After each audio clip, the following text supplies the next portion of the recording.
Direct কথা বলবো, আমরা শাস্ত্র ছাড়া কোনো কথা বলবো না, কিতাব ছাড়া কোনো কথা বলবো না, কখনোই না। কখনই। ঠিক আছে? আল্লাহ তাআলার বিধান কোরআন, ওই কোরআনের ভিতরে যা আছে সেই হিসাবে আমাদের আমল করতে হবে। এর বাইরে আমল করতে গেলে সমস্যা। কারণ মানে কেউ বলে দিছে, কেউ করে দিছে, এই হিসাবে যে আমরা আমলগুলো করতেছি, এই আমলগুলো আসলে কতটা ঠিক, কতটা সঠিক, এটা কিন্তু আমরা কোরআনের ভিতরে পাবো। ঠিক আছে? কাজে আমি চাইতেছি প্রত্যেকটা মানুষ নিজে কোরআন পড়ুক, বাংলা অর্থে কোরআন করে দেখুক যে তাকে তার রব কি নির্দেশনা দিচ্ছে। ঠিক আছে? এটাই হচ্ছে মূল বিষয়। কারণ আমরা দেখা গেছে কি ছোটবেলা থেকে শিখে আসতেছি কি যে আযান দিতে হবে, মসজিদে নামাজ পড়তে হবে, নামাজ পড়ে মানে জান্নাতের চাবি হিসেবে নামাজকে ধরে দিচ্ছে, আমাদেরকে পড়ানো হয়েছে। কিন্তু সারা কোরআনে এমন ভাই আপনি এখন পর্যন্ত কোথাও পাইছেন যে নামাজ বেহেশতের চাবি, আর নামাজ এরকম আযান দিয়ে পড়তে হবে, এরকম কোরআনে কোথাও উল্লেখ আছে?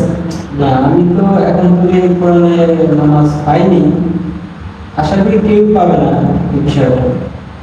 এখন আমাদের যে আজকে যে প্রশ্নগুলো, সেই প্রশ্ন নিয়ে আমি আপনাদেরকে আজকে আপনাকে প্রশ্ন করতে চাই। যেহেতু যারা জানে তারা তো জানে, যারা জানে না তারা ভুল করতে আছে। এখানে তারা সঠিকভাবে তারা আমলে নিয়ে আসবে কিনা তা তো আমি জানি না, আমি বলতে পারতেছি না। তাদের আশা উচিত যে তারা সঠিকভাবে কোরআনটা একবার পরিবেশ করবে। জাস্ট এইটুকুই। তো আজকে আমাদের যে বিষয়টা সেটা হচ্ছে আমরা কোরআনের বাইরে কোনো কথা বলবো না। এবং আরো যে সব কিতাবগুলো আছে সেই কিতাব থেকে আমরা জানবো যে তারা সঠিকভাবে আছে কিনা। যে যে ধর্ম করুক না কেন তারা সঠিকভাবে তারা আছে কিনা, আমরা আমাদের পথে সঠিকভাবে আছে কিনা, এসব বিষয় নিয়ে আজকে একটু কথা বলতে চাই। আমি একটা বিষয়কে বহুত ক্লিয়ার করে বলে দিতেছি, আমি কোনো মুফতি মাওলানা বা কোনো কিছু না। আমি বিভিন্ন ধর্মের কিতাব পড়ি এবং কি বিভিন্ন ধর্মের কিতাবের মধ্যে সেম একই কথা যেগুলো পাই সেগুলো নিয়ে আমরা আলোচনা করব ইনশাআল্লাহ। তো এখন আমার প্রথম প্রশ্ন হচ্ছে যে আমাদের মুসলিম ধর্মের মধ্যে প্রথম পুরুষকে এবং যারা হিন্দু আছেন, খ্রিস্টান আছেন, বৌদ্ধ আছেন, তাদের ধর্মের মধ্যে প্রথম পুরুষকে, এই বিষয়ে আমাদেরকে একটু আলোচনা করেন যাতে আমরা বুঝতে পারি। আচ্ছা, আমরা তো মুসলিম, তাই না? এখন মুসলিম ধর্মের কিতাব কিন্তু একটাই, সেটা হচ্ছে কোরআন।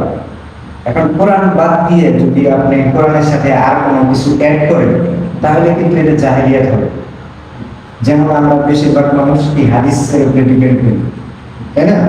তো আমাদের কিন্তু হাদিস মূল গ্রন্থ না, আমাদের মূল গ্রন্থ কি? কোরআন।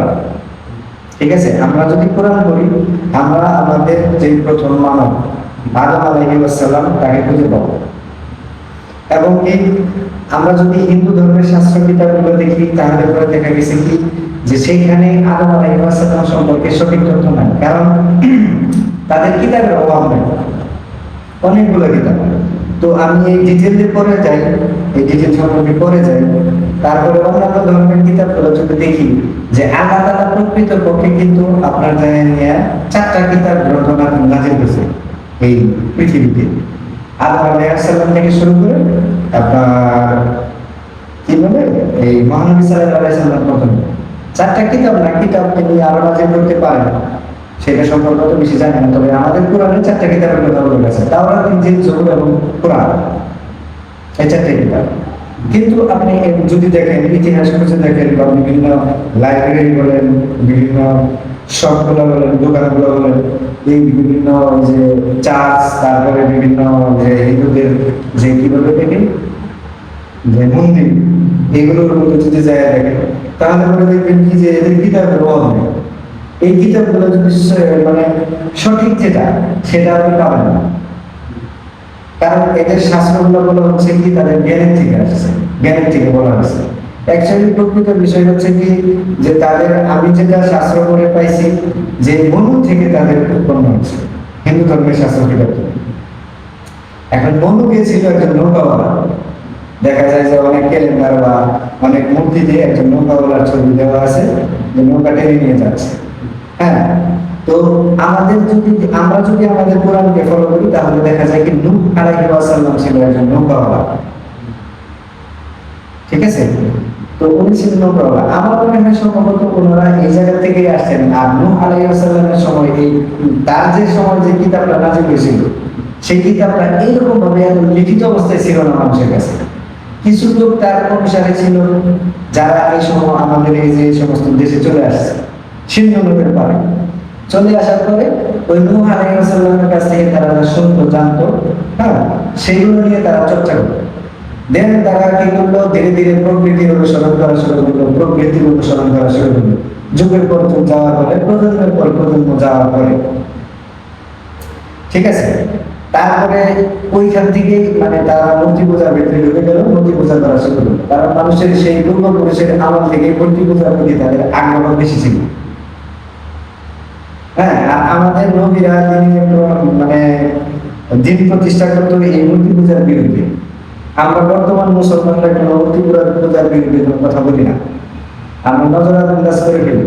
এমনকি আলাদা একটা আয়াত দেখাই, সেটা কি লা ইকরাহা ফিদ-দীন, দিনের ব্যাপারে কোনো জবরদস্তি নাই। অ্যাকচুয়ালি এই আয়াতটাকে যদি আপনি ভালো করে বুঝতে চান তাহলে পরে দেখেন তাদের শাস্ত্র কিতাবের মধ্যে কিছু কিছু সত্য কথা আছে।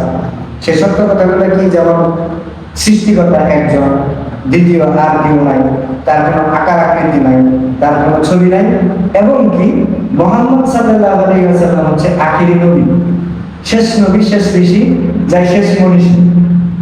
হ্যাঁ, বৌদ্ধ ধর্মের কিতাবের মধ্যে দেখা আছে শেষ মনীষী, শেষ মৈত্রী হচ্ছেন মুহাম্মদ সাল্লাল্লাহু আলাইহি ওয়াসাল্লাম। তো আমরা জানি যে এই কথাগুলো মেনে নেওয়ার পর লা ইকরাহা ফিদ-দীন, দিনের ব্যাপারে তাদের প্রতি আর কোনো জবরদস্তি নাই যে তাদেরকে কাটিং করে মুসলমান হইতে হবে। বুঝতে পারছেন? এখন যেহেতু তাদের শাস্ত্র কিতাবের মধ্যে, প্রত্যেকটা শাস্ত্র কিতাবের মধ্যে আল্লাহ তাআলার কথা বলা আছে, প্রত্যেকটা শাস্ত্র কিতাবের মধ্যে মুহাম্মদ সাল্লাল্লাহু আলাইহি সাল্লামকে মানার কথা বলা আছে, এবং কি তিনি যে গ্রন্থ লিখে যাবেন সেই গ্রন্থকে অনুসরণ করতে বলা আছে। এগুলোকে মেনে নিলেই আপনার যায় না। তারপরে কি বলতেছে আল্লাহ, লা ইকরাহা ফিদ-দীন, দিনের ব্যাপারে আর কোনো জবরদস্তি নাই, তাকে জবরদস্তি মুসলমান বানানোর দরকার নাই। তাদের শাস্ত্র কিতাবের মধ্যে যা লেখা আছে সেই হিসাবে তারা মানলে যথেষ্ট। যেমন তাদের কিতাবের মধ্যে লেখা আছে মূর্তি পূজা করা নিষেধ, মূর্তি পূজা করা যাবে না। এখন আমি মুসলমান, আপনি মুসলমান, আমাদের দায়িত্ব কি?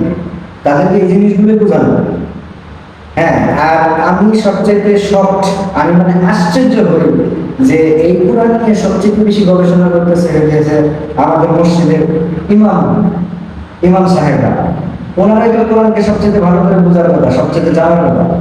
তো ওনারা এই বিষয়গুলোর উপরে কেন ফোকাস করতেছে না? তারা তো জীবনে কোনোদিন দেখলাম না আজ পর্যন্ত যে কোনো মূর্তি পূজারীকে যাই জিজ্ঞেস করলো যে তোমরা কেন মূর্তি পূজা করতেছো, তোমাদের ভিত্তি কি? তো মুসলমান হিসেবে আমাদের দায়িত্ব হচ্ছে তাদেরকে যাই জিজ্ঞেস করা, তোমরা মূর্তি পূজা কেন করতেছো, মূর্তি পূজার ভিত্তি কি? আমি আপনাদের সামনে কিছু বলতে চাই তাদের শাস্ত্র কিতাব থেকে, যেখানে ডাইরেক্ট বলতেছে কি, ছন্দোকি উপনিষদ অধ্যায় 6 সেকশন নং 2 শ্লোক নং 1, একম এভি দ্বিতীয়ম, সৃষ্টিকর্তা একজনই, দ্বিতীয় আর কেউ নাই। হ্যাঁ, শ্বেতাসূত্র উপনিষদ অধ্যায় 6 শ্লোক নং 9, নাতাস্তে কাশী জানিতানা চারিপা। এর অর্থ হচ্ছে তার কোনো প্রভু নাই, তার কোনো জন্মদাতা নাই, তার কোনো মৃত্যু নাই,